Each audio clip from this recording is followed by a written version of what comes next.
Hi, I'm not sure if you remember, but this time last year we met at a party and I think you thought my jokes were funny. Well, I saw you today in Starbucks on College Green and I was just finished work so I wasn't looking ideal. And I don't know why I was in Starbucks anyway, I know the coffee shit and way overpriced, but you were there too, so maybe I'm wrong, it's actually fine.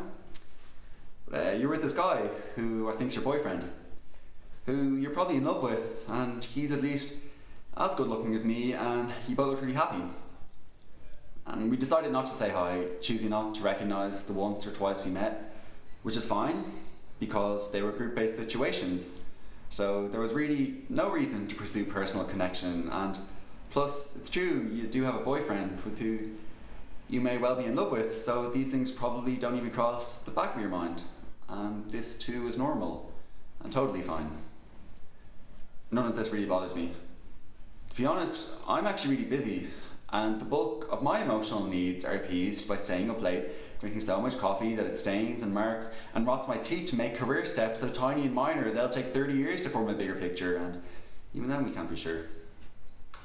But this is fine, I like the work, and I'd rather strive for professional achievement than to dick around with emotional commitment.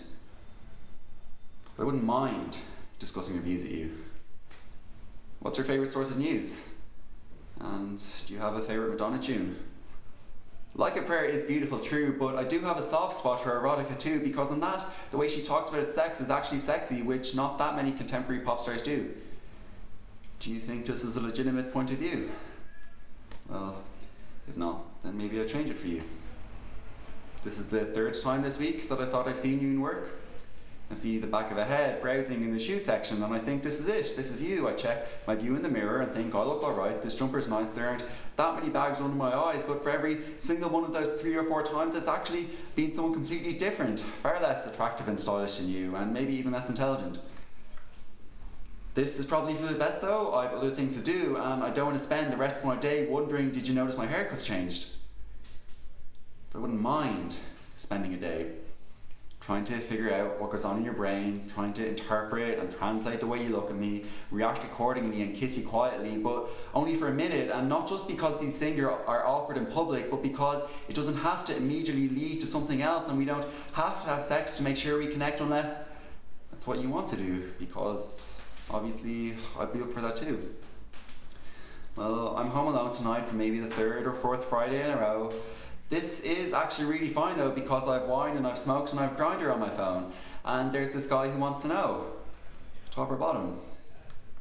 Well, really both, but maybe we could just hang out? Lol, soz, no. This still is fine, you see. There are other things to suit my curiosity. There's BuzzFeed, there's Vice, there's Broadsheet, there's Gawker, and I wonder if I could find your Twitter.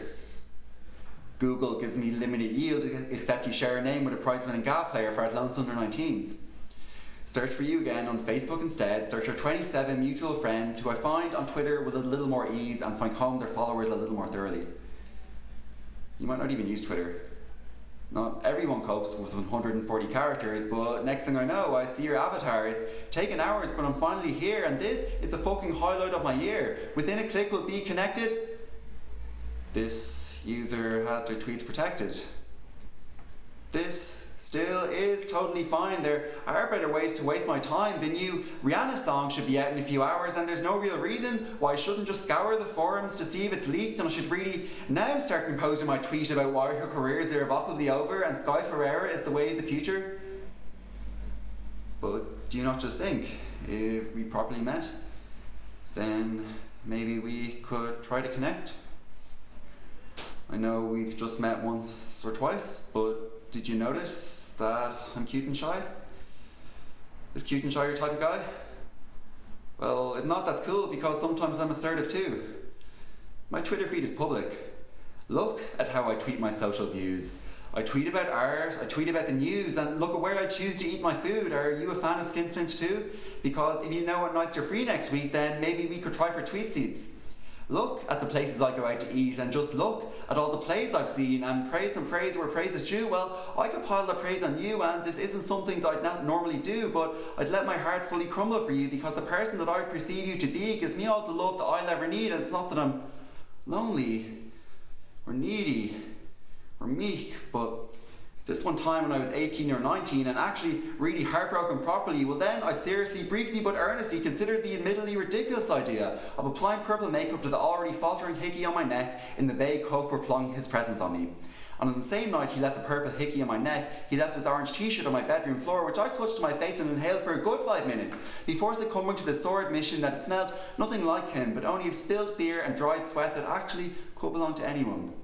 But we said to ourselves, yes, it hurts less, to let ourselves devote the blame to bad timing, Irish weather, the financial crisis, and other such myths that really meant very little when breaking down on the rush hour train, clutching frantically for a moral in the story. But what I'm trying to say is that with you, I wouldn't try to ignore it. I wouldn't chew on the matter and gulp with a smile. I'd look at it firmly in the eye. So do you not just think it might still be worthwhile if someday soon, if we properly met, then maybe we could try to connect, and maybe it won't quite work at first. We could give it days and months and years, and if right now you can't, and it's not the right time, then we can try a few years down the line.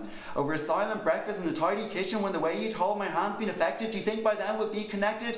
And I know that wanking over you with affection may be the closest we get to connection, and even if we fucked and loved and hated, it doesn't necessarily mean we'll have communicated, but I still do just think, if we properly met and put all our other plans to rest, I still do just think, if we properly met, it might still be worthwhile to try to connect.